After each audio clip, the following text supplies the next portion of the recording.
आज के प्रोग्राम के मौजू की तरफ आते हैं। आज सबसे पहले जिक्र करेंगे पेट्रोलियम कीमतों का। पाकिस्तान की सिफारती कोशिशों से अमेरिका और ईरान ने फिर एक दूसरे पर हमले बंद कर दिए हैं।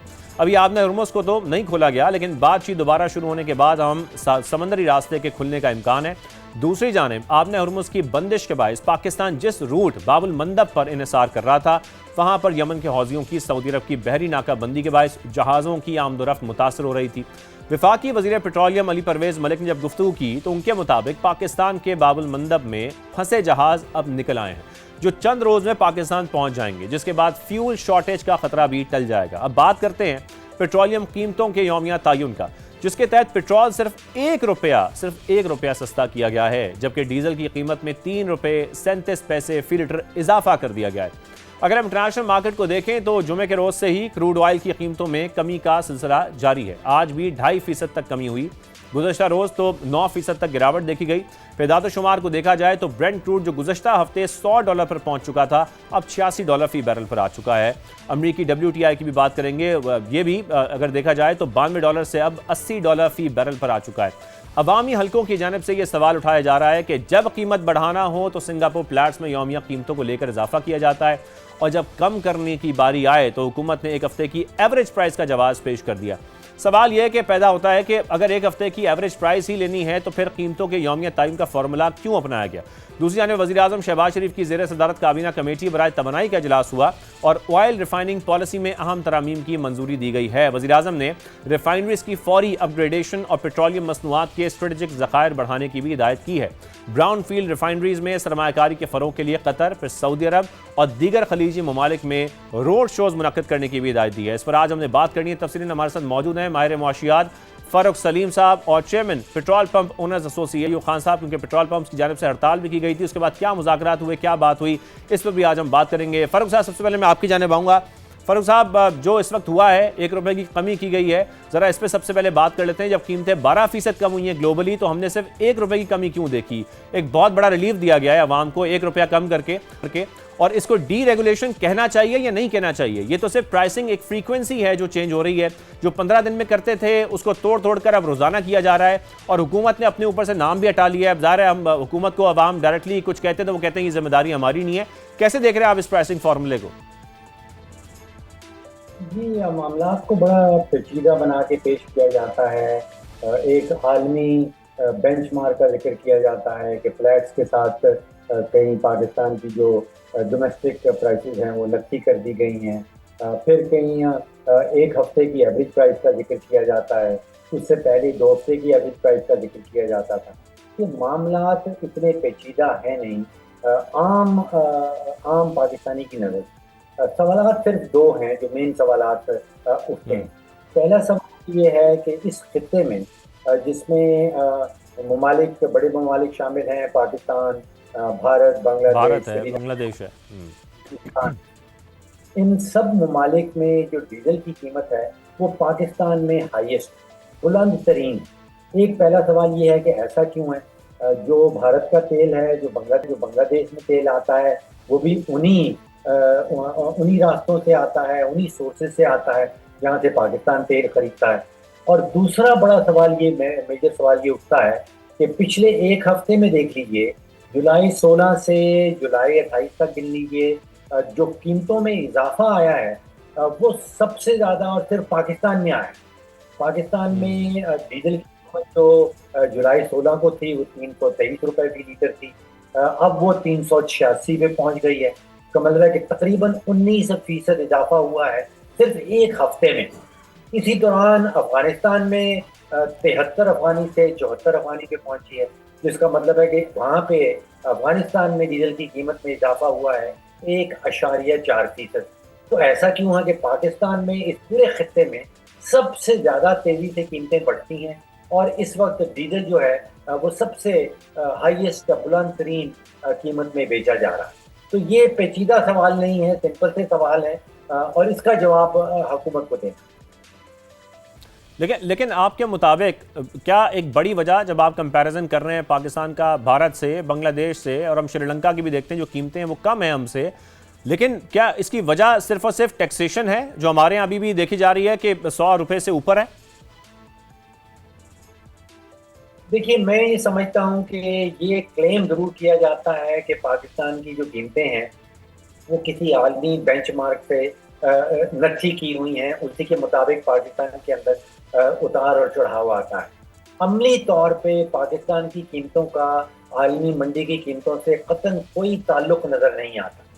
सही। लगता ऐसे है कि पाकिस्तान में जो कीमतों का तयन किया जाता है वो ऑटोमेटिक नहीं है, वो आलमी मंडियों के साथ नक्की नहीं है, वो शायद किसी सियासी बुनियाद पे किया जाता है कि पाकिस्तान के ख़जाने को इस वक्त कितना पैसा जो है वो इकट्ठा करना है, या फिर जो रिफाइनरीज हैं, ऑयल मार्केटिंग कंपनीज हैं, उनका कितना प्रेशर है और उन्होंने मुनाफे की अपनी हद क्या कर रखी है डीजल और पेट्रोल की कीमत के अंदर। लेकिन लेकिन फारूक साहब, जो प्रेशर ओएमसीज का आप जिक्र कर रहे हैं, रिफाइनरीज का प्रेशर है, तो फिर अब हुकूमत जब ये बात कर रही है कि हमने इसको डीरेगुलेशन कर दी इसकी, तो फिर वो प्रेशर कहाँ गया? वो प्रेशर तो सारा आवाम के ऊपर ही आ रहा है, क्योंकि मुनाफा वो भी कमा रहे हैं और हुकूमत अब कहती है कि जी हमारी जिम्मेदारी नहीं है। देखिए, जितनी भी किताबें, इकोनॉमिक्स की किताबें अगर आप पढ़ें, तो उसमें डीरेगुलेशन का मतलब ये है कि वो कीमतों का तय जो है वो खुलेआम मार्केट करती है। यहाँ पे काबीना ने एक ही पैगाम के अंदर ये बताया है कि पीएसओ जो है उसकी जो डिक्लेयर्ड प्राइस है वो फार्मूला इस्तेमाल किया जाएगा ओगरा के अंदर। तो यहाँ पे तो मोनोपोली दी जा रही है, यहाँ पे इजारादारी दे दी गई है, लेकिन क्लेम किया गया है कि इस इजारादारी का मतलब है डीरेगुलेशन। अब यहाँ पे शफाफियत भी नजर नहीं आती, क्योंकि पीएसओ ने जो भी डिक्लेरेशन देनी है वो ही इस्तेमाल की जाएगी ओगरा के फॉर्मूले के अंदर। तो यहाँ पे किसी किस्म की कोई अमली डीरेगुलेशन नजर नहीं आती। यहाँ पे पीएसओ के पास इजारादारी है, पीएसओ जितना चाहे प्रीमियम इसमें जमा कर दे और वही कीमत जो है वो फॉर्मूले के अंदर जाएगी और वही कीमत जो है वो ओगरा डिक्लेयर करेगी। तो किसी किस्म की डीरेगुलेशन अमली हवाले से सामने नहीं आई। अमली हवाले से तो यहाँ पे इजारादारी दी गई। बिल्कुल सही। हुमायूं साहब भी हमारे साथ मौजूद हैं। हुमायूं साहब, आपके जो सारे मुतालबात थे जिस पर हड़ताल भी की गई थी, वो सारे मुतालबात पूरे किए गए तरफ से अब तक? सर, हमारे मुतालबात तो उन्होंने मान लिए हैं। अब उसका जो इम्प्लीमेंट है वो हमें बुध और ये जो जुमरात, ये कल और परसों का है, उसमें उन्होंने हमें कहा था कि हम बुध जुमरात को आपको इसके ऊपर इम्प्लीमेंट हम कर देंगे। तो अभी देखना ये है कि क्या वो इम्प्लीमेंट करते हैं या नहीं करते, क्योंकि हमारा यहाँ पे ब्रेक हो गया था, नाकाम हो गए थे। हमारा मौक़िफ़ ये था कि तहरीरी तौर पे हमारे साथ मुआहिदा कर लें ताकि हम अपने लोगों को भी दिखा सके, उनको बता सके। कत्ल कलामी की माज़रत, लेकिन आपका एक मुतालबा ये भी था कि ये कहा जा रहा था कि इसको रिवाइज जो है ना वो किया जाए, इस फैसले को, कि जो रोज़ाना की बुनियाद पर फैसला किया जा रहा है इसको वापस कर दिया जाए और उसको जिस तरीके से हम देख रहे थे फैसला किया जाए। तो क्या ये वाकई रिवाइज होने जा रहा है जब आप कह रहे हैं मुतालबात मान लिए गए? जी जी, इंशाल्लाह ये जो हमारे साथ उन्होंने कमिटमेंट की है कि ये रिवाइज होगा। आप अंदाजा नहीं कर सकते कि ये चल ही नहीं सकता। ये मैं गारंटी से कहता हूँ कि जैसे ही रेट गिरना शुरू हो जाएगा, पेट्रोल पंप वाला प्रोडक्ट नहीं लेगा। अभी आज की मैं आपको मिसाल दे दूं, कल की मिसाल देता हूँ। प्रोडक्ट की पहले अफवादी के प्रोडक्ट नीचे जा रहा है, ठीक है।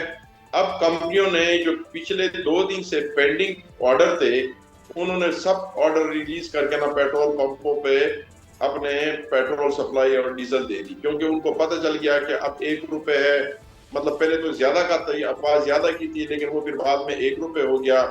तो यानी पेट्रोल पंप का उस दिन ऑर्डर ही नहीं था, लेकिन कंपनियों ने उनके ऑर्डर रिलीज करके उनके स्टेशनों पे पहुंचा दिया। जब स्टेशनों पे प्रोडक्ट पहुंच गया तो पेट्रोल पंप वाला कहता है, भाई आज तो मेरा ऑर्डर ही नहीं था।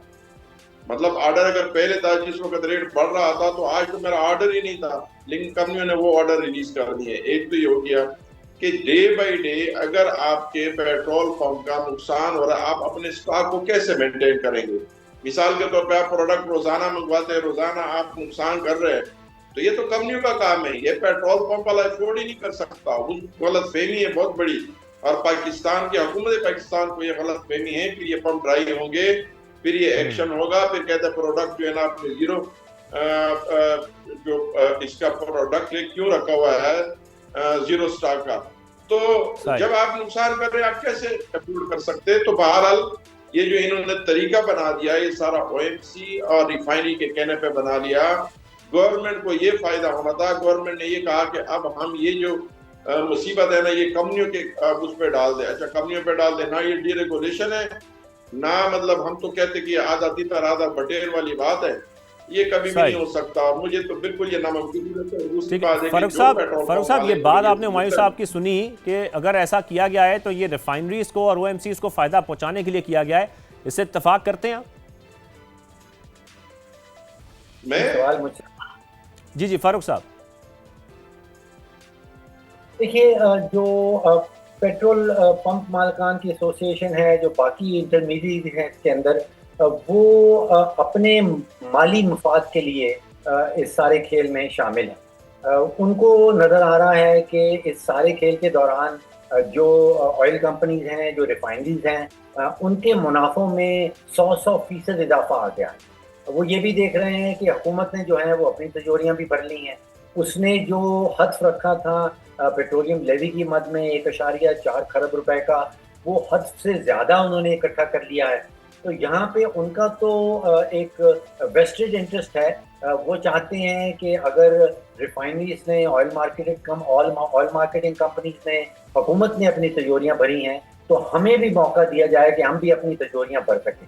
तो उनका हड़ताल करने का जो है वो एक माली मफाद है, और मैं समझता हूँ कि जब वो माली मफाद के करीब पहुंच जाएंगे तो फिर वो हड़ताल खत्म करेंगे। सही। हुमायूं साहब, आप इस पर कमेंट करेंगे? सर ये बिल्कुल गलत बात करते हैं।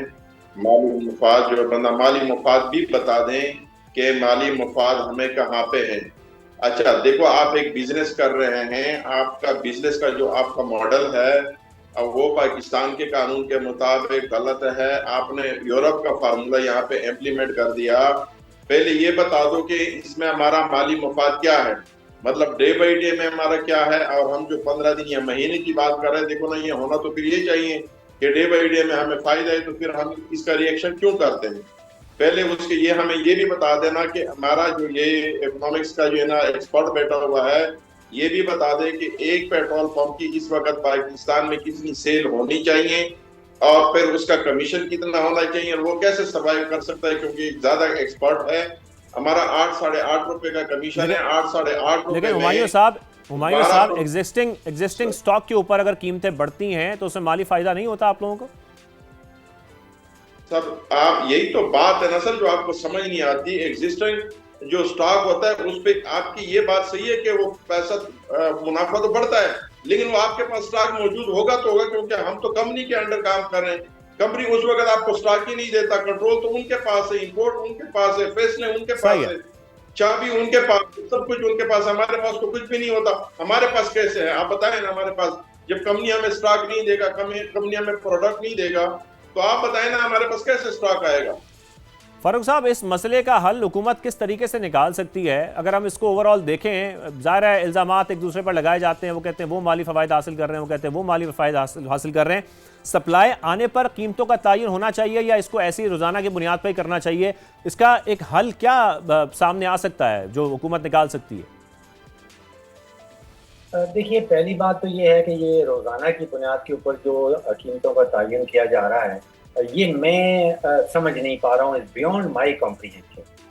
क्या टैक्सी ड्राइवर जो है वो रोज़ाना सुबह पहले पेट्रोल की कीमत चेक करेगा और उसके बाद अपना एक नए किराए का तयन करेगा? हम देखते हैं कि ये स्कूल की वैन है जो बच्चों को स्कूल छोड़ने जाती हैं, ड्रॉप करती हैं, वो महीने के कॉन्ट्रैक्ट में चलती हैं। क्या वो रोज़ाना की बुनियाद पे स्कूल वैन वाले पहले पेट्रोल की कीमत देखेंगे और फिर वालदैन से आके रोज़ाना की बुनियाद पे एक निगोशिएशन का प्रोसेस चलेगा? फैमिली बजट्स जो हैं दुनिया भर में हम देखते हैं कि वो महीने के भर पे बनाए जाते हैं। पहली की पहली तनख्वाह मिलती है। अब औसतन आमदन जो पाकिस्तान की है उसमें से तकरीबन 15 से 20% जो खर्चा है वो पेट्रोल और डीजल की मद में निकल जाता है। तो यहाँ पे अगर पेट्रोल और डीजल की कीमत रोज़ाना की बुनियाद पे तब्दील होगी, तो क्या जो हमारी फैमिलीज हैं पाकिस्तान के अंदर वो रोज़ाना की बुनियाद पे एक नया बजट बनाएंगी? फिर इंतज़ामी तौर पे देखिए कि तकरीबन 85% तेल पाकिस्तान जो है वो इंपोर्ट करता है। बंदरगाह पे आता है, वहाँ से रिफाइनरीज में जाता है, रिफाइनरीज से टैंकर्स के अंदर लोड होता है, फिर उस टैंकर ने खैबर पख्तूनख्वा पहुँचना है, उसने गिलगित बल्तिस्तान पहुँचना है, उसने कोयटा पहुँचना है। और वो जिस दिन निकला था उस दिन कोई और कीमत होगी, सफ़र के दौरान कुछ और कीमत होगी, जब वो मंजिल पे पहुंचेगा तो कुछ और कीमत होगी। तो ये इस बियॉन्ड मी, मैं नहीं समझ पा रहा हूँ कि ये अमली तौर पे कैसे चलेगा। ठीक है, एक तो आपके क्या सजेशंस हैं? सेकेंडली, वज़ीर आज़म शहबाज शरीफ ने जो मुल्क के स्ट्रेटेजिक पेट्रोलियम रिजर्व्स हैं वो बढ़ाने की बात भी की है। आपको नहीं लगता कि उससे भी ज़्यादा फ़ायदा तो होगा, लेकिन एक हुकूमत का जो एक हम कह सकते हैं कि जो बड़ी रकम है ज़खायर की, वो लॉक हो जाएगी उसके अंदर, और ज़ाहिर है फिर हमारी इंपोर्ट्स हमें ज़्यादा करनी पड़ेंगी, उस पर अपना हमारा जो इस वक्त एक्सचेंज है वो भी खर्च करना पड़ेगा। देखिए, जो सोल्यूशन है वो ये है कि जो पेट्रोल और डीजल की कीमत का तयन है उसको सियासत से दूर कर दिया जाए, एक ऑटोमेटिक प्रोसेस कर दिया जाए, उसको नथी कर दिया जाए किसी आदमी बेंचमार्क के साथ या आपकी कॉस्ट पर बेसिस के साथ। अब आप सोचिए कि डीजल तकरीबन 60% डीजल जो मुल्क की रिक्वायरमेंट है वो पाकिस्तान के अंदर हम खुद से बना रहे हैं, लेकिन उनको जो कीमत का नक्की किया जाता है वो इंटरनेशनल मार्केट के साथ कर दिया जाता है। उसमें पीएसओ जो भी प्रीमियम और जो भी अपने इंसिडेंटल अखराजात डालती है उसको काबीना ने रिसेक्ट कर दिया कि उसके ऊपर कोई सवाल नहीं उठाया जा सकता। वहाँ पे एक इजारादारी दे दी गई है पीएसओ को। तो जब तक ये इजारादारी नहीं टूटेगी, हम जो बात करते हैं अमेरिका की, कनाडा की, बरतानिया की, वहाँ पे जो कीमतों का तयन किया जाता है कम से कम 4 से 5 दर्जन मुख्तलिफ कंपनियों के पेट्रोल पंप्स हैं अमेरिका के अंदर, और वो कंपटीशन की बुनियाद पे। अच्छा फरूख साहब, सॉरी टू इंटरप्ट यू, लेकिन अगर हम उनकी एग्जांपल भी ना लें, अपने ही खित्ते में हम देखें कि हमारे जो पड़ोसी हैं, भारत हो, बांग्लादेश हो, श्रीलंका, जिसका आपने भी जिक्र किया कि वहाँ पर भी कीमतें इस वक्त कम हैं, और जब बढ़ाई जाती हैं वो भी कम बढ़ाई जाती हैं कंपैरेटिवली पाकिस्तान से। उनका क्या प्रोसेस है इस पूरे का? भारत का बड़ा इंटरेस्टिंग मॉडल है, बांग्लादेश का एक बहुत इंटरेस्टिंग मॉडल है। बाय द वे, जुलाई 16 से लेके जुलाई 28 तक पाकिस्तान में जो डीजल की कीमत में इजाफा हुआ है वो, जैसे मैंने कहा, वो 19% हुआ है। अफगानिस्तान में 1.4% हुआ है, और बांग्लादेश, भारत, श्रीलंका, नेपाल में 0, वहाँ पे कोई इजाफा नहीं हुआ। पाकिस्तान में सबसे ज़्यादा इजाफा हुआ है, पाकिस्तान का डीजल जो कीमत है वो सबसे ज़्यादा है, बांग्लादेश के मुकाबले में तकरीबन 50% महंगा है डीजल पाकिस्तान के अंदर। भारत के अंदर एक बड़ा इंटरेस्टिंग मॉडल है, और वहाँ आप सोचिए कि लास्ट टाइम जो कीमतों का तयन किया गया था वो 2022 में किया गया था, और फिर तकरीबन 4 साल कीमतों में ना इजाफा हुआ, ना कमी हुई, और ना उतार हुआ, ना चढ़ाव। लास्ट टाइम जो कीमतें तब्दील हुई हैं वो मई 2026 में हुई। सोचिए 4 साल जो है वो प्रेडिक्टेबिलिटी रही भारत के शहरियों के हवाले से। वहाँ पे जो मॉडल है वो उनकी ऑयल कंपनी और उनकी रिफाइनरी वो रोजाना की बुनियाद के ऊपर अपने खातों में एक नई कीमत लिखती हैं, लेकिन उस नई कीमत की मुंतकिली जो है वो सार्फिन तक नहीं जाती, कई साल की कीमत देता है।